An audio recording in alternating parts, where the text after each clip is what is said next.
Believe me, I wanted to know as much as you do. All I know is that, all things considered, some pretty exemplary tool use there. I said don't disturb you, I'm cleaning my room!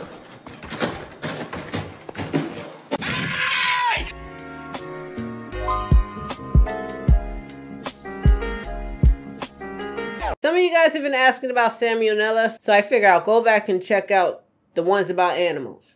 Animals in space, and the stories about chimps. Animals in space. Not a fan of it.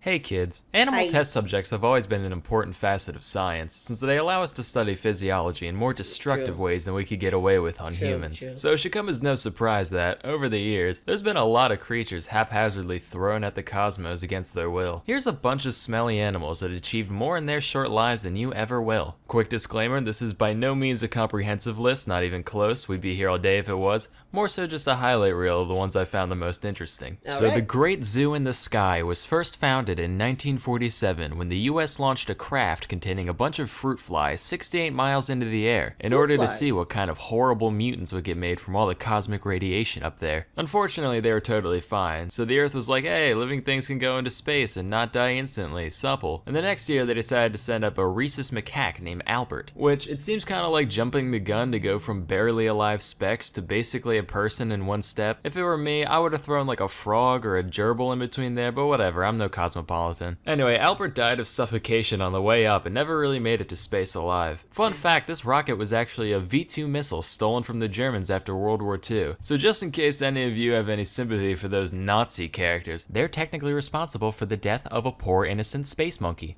Pretty condemning if you ask me. But I guess the US felt pretty bad about it, so they decided to deal with their grief by naming the next monkey Albert 2. Pretty unhealthy coping mechanism according to my shrink, but she also thinks Punk is dead, so what does she know? Rock will never die, motherfucker! Comic era had to offer. And after all that, they goofed on the parachute, so Albert 2 turned into a fine red mist on impact, which just goes to prove the age-old adage, you can lead a monkey to space, but you can't make him land. There were a few more Alberts after this. Albert 3 fucking exploded. Albert 4 made it up, but he had another tissue paper parachute what don't work for heck, so he's out. Albert 5, yet again, bad shoot, liquefied on impact, until finally, in 1951, on Albert number 6, they figured out how to make a big blanket that consistently makes you not immediately die when you fall from the sky, and the monkey was recovered alive from the capsule, alongside his 11 mouse roommates.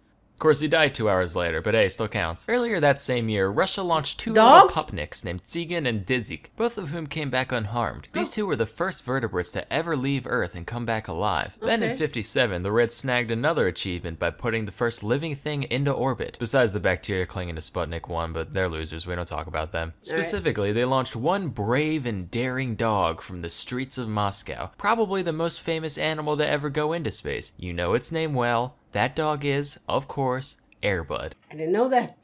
Unlike those other guys we talked about, Laika was never planned to be recovered intact, since we barely knew how to put something into orbit by this time, let alone bring it back. But they still wanted to make sure she stayed alive long enough to at least reach space. So before the mission, they put her through the most rigorous canine space camp that Russia had to offer, throwing her in a centrifuge for a while to get her used to G-force, making her cage progressively smaller to get her used to cramped spaces, which made her just not shit anymore at all, but that's a different story. They also switched her diet to a special high nutrition gel that she would have eaten after takeoff, you know, had her brain not crapped out from overheating within the first few hours. In '59, the US strapped 2 monkeys to the nose cone of a Jupiter missile and actually got them back alive afterwards, which is crazy mostly because these things withstood 38 Gs of acceleration. For context, that's the force that makes even trained pilots lose consciousness times 4, or this thing times 12. Oh, that thing, roughly the same forced experience when you realize that's not a normal speed bump, but one of those evil tiny ones that ruin your life. You know the ones. Well, that's what you get for doing 25 near a hospital, Sam. Well, hey, good thing I'm already here considering the ballistics test that just went down between the roof of my car and my frickin' skull.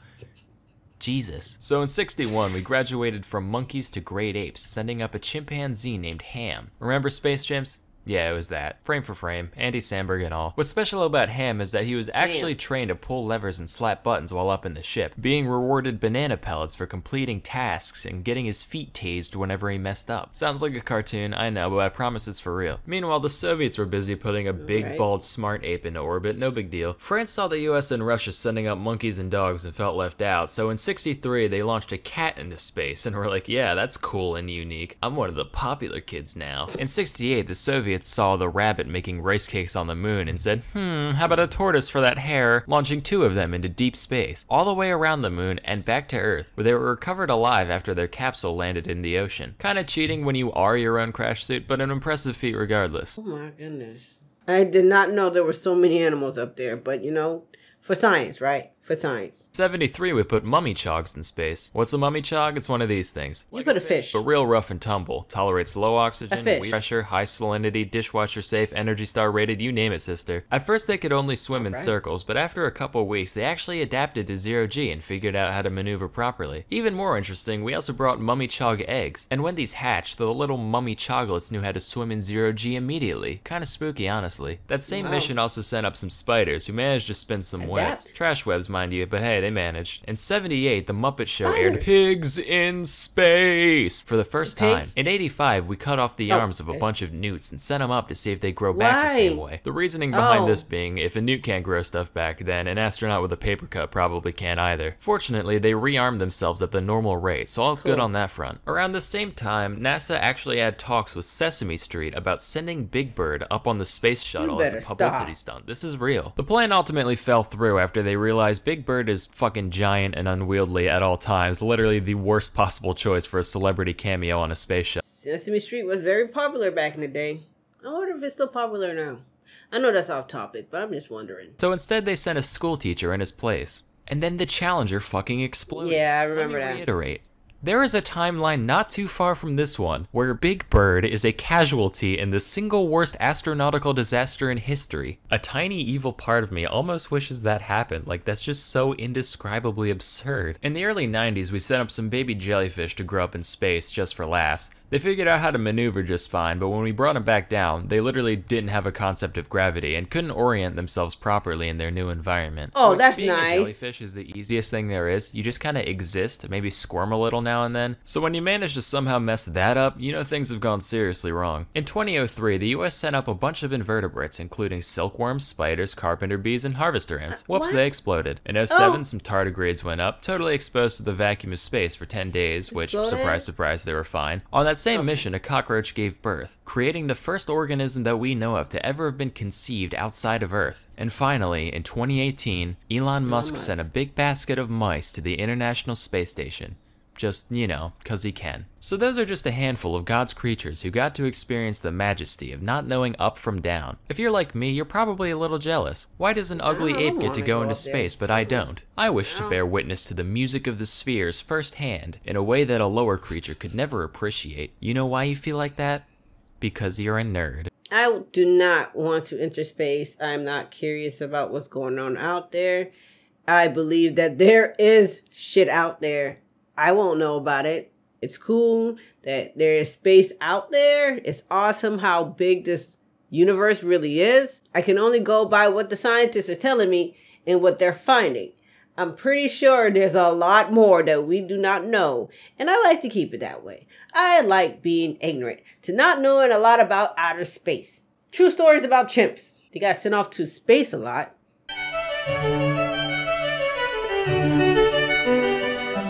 Hey kids, so we all know that, as far as living things go, humans win, not even a contest. But it turns out, if you hop to the next genome over and look real carefully, you can actually see a basic version of a lot of the stuff that makes us so great. Here's some stories about what chimpanzees can get down to in the right context. Talking about Chimp Tales.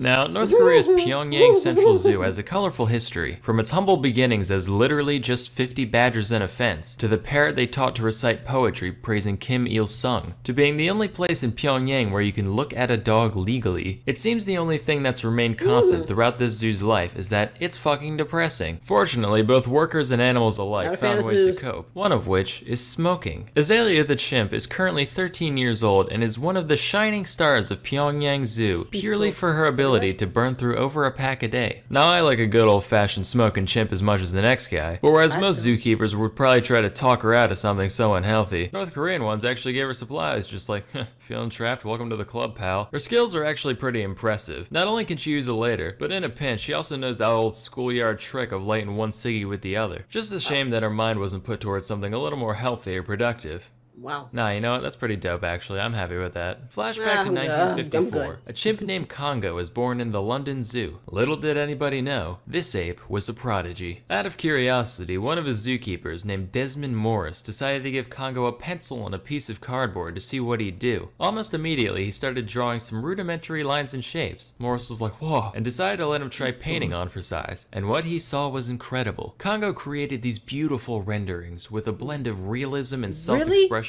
that would make even the great masters stare in awe. Nah, just fucking with you, they're garbage. But for a non-human...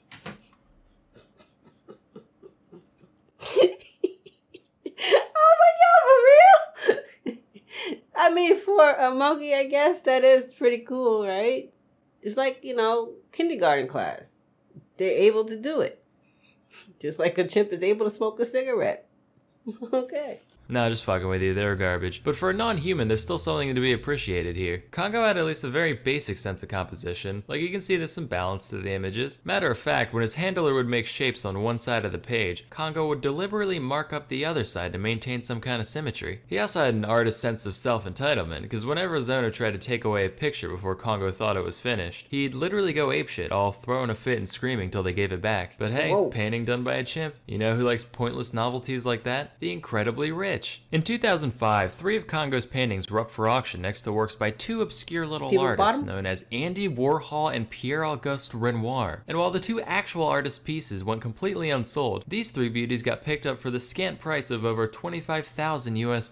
And the guy was like, wow, I felt something for a second there. I really like the watermark on this, by the way. Like, this is my painting done by a chimp. Anyway, next we have this beast called Washoe. Washoe was the first non-human creature to learn to communicate through sign language. That's right, eat shit, Coco. Be very sad, Miko. Prior experiments in chimp communication had attempted to teach him some basic spoken language, but after realizing that chimps are physically incapable of making most of the noises we do, they decided signing would be the better option. Washoe was raised in an environment similar to what a human child would experience, complete with toys, clothes, chores, and even being allowed to sit at the dinner table, in spite of what the Bible clearly says about that. The scientists raising Washoe made sure to only communicate in American Sign Language around her, in the hopes of establishing a true conversational rapport. Initially, they took a traditional Pavlovian approach by rewarding proper use of a new sign with food and tickles. But there were a couple problems with this. Firstly, the simple action reward setup meant that Washoe didn't have to really understand the words she was signing, the same way a parrot saying I love you in a YouTube video always does it with those cold, unfeeling eyes. Secondly, Washoe would break into a laughing fit whenever they tickled her, to the point where the lesson would be essentially over. So the researchers abandoned this and instead just let her learn through observation of her caretaker signing, with much better results even in the total absence of reward stimuli. And the only downside was that the job title of designated chimp tickler ceased to exist. In total, Washoe learned around 350 individual signs in ASL, and she'd even use these to formulate novel phrases for new objects. Like one time she wanted to talk about a thermos, but didn't know what a thermos was. She goes,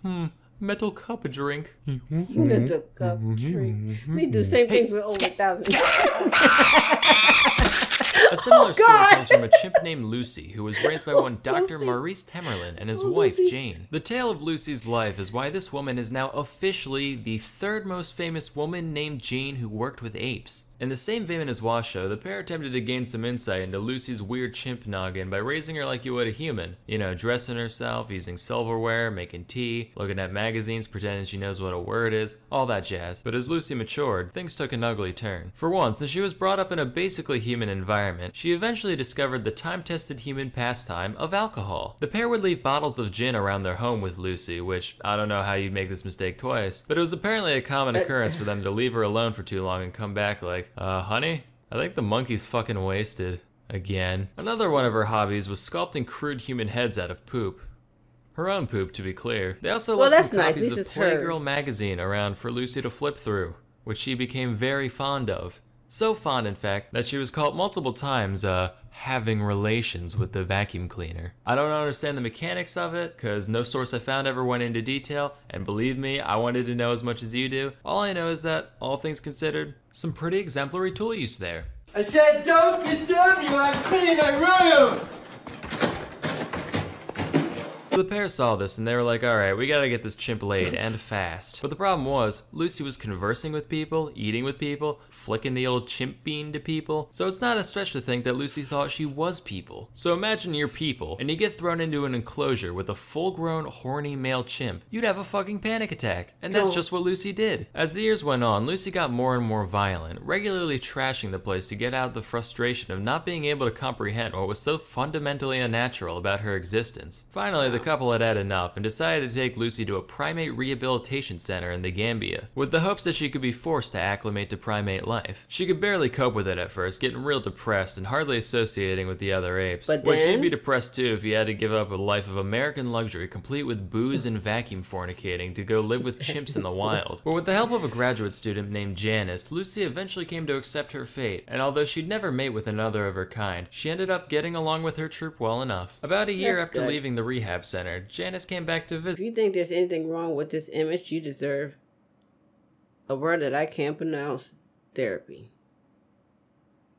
Oh, okay. Gave her a warm embrace before waddling back to the rest of the chimps. Aww. Then Lucy got poached like a fucking egg, which kind of puts a damper on the whole happy ending. Wait! But, Another year later, Carter returned and found Lucy's corpse. She'd been decapitated and her hands had been hacked off by who? Then Lucy got poached like a fucking egg, which kind of puts a damper on the whole happy ending, but, you know, whatever. So if there's one lesson to be gained from all this, it's that the best way to learn something is to be immersed in it and to make it part of you. While treats are good for making dogs do backflips, true comprehension comes from integrating new things into your daily life. And what better way to do that than with some free audiobooks? Sponsor time. Listening to audiobooks inspires us, motivates us, even brings us closer. And there's no better place to listen than Audible. If you want something kind of like what I do, except actually funny and well informed, I try to get into it, I check just out can't. The Infinite Monkey Cage. I like reading it. Think Ricky Gervais show, except half comedians and half actual scientists. It's great. You can get your first audiobook free along with 2 selected Audible original titles when you start your 30-day trial. Just visit audible.com/salmonella or text salmonella to 500-500 to get started. Again, go to audible.com/SAMONELLA or text SAMONELLA to 500-500 to try Audible for free. Link in the description. Anyway, that's all for today. Till next time, I'm Salmonella, and I fell down the stairs this morning. Oh, wow. Oh, man. I feel for the animals. They have no say-so what the hell happens to them, you know. We kind of in charge of the animals, and sometimes the animals don't seem like they get the good end of the stick. But that's just like some humans, too, you know. Some humans get the bad end of the stick as well. So I think that's just life and how life goes. You know, there's good, there's bad, and there's Prince behind me. I like it. I love Prince. There we go, Blaze Squad. I hope you guys enjoyed it. If you did, make sure you blaze up the like button. If you made it, if you blazed it, okay. And if you made it all the way to the end of this video, go ahead and comment animals. And I will see you guys in the next video.